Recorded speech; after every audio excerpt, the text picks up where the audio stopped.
Ըստ ԱԻՄ առաջնորդ Պարույր Հայրիկյանի սահմանադրական փոփոխություններ սկսելու մասին Սերժ Սարգսյանի հայտարարությունը ոչ թե պետական պաշտոնյայի, այլ գաղտնի գործակալի պահվածք է։ Բազմաթիվ նաև գեղարվեստական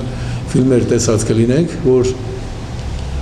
ինչ-որ պահին գործակալը հրաման է ստանում սպանել իր գործընկերոջը, ու սպանում է իր 100 տարվա ընկերոջը, որովհետև նա միայն պիտի հրաման կատարի։ Նույն կերպ ինձ համար ակնհայտ է եւ բոլոր նրանք, ովքեր բացատրություններ են փնտրում, պիտի այդ փաստի հետ հաշվի նստեն, որ գաղտնի գործակալը իրավունք չունի ինքնուրույն որևէ քայլ կատարելու։ Նա կատարում է միայն իր ստացած հրամանները։ Այն որ Հայաստանը ի սկզբանե ղեկավարվել է գաղտնի գործակալներով, կարծում եմ որևէ մեկի համար տարակուսելի չէ, եթե ինքը բանիմաց մարդ է։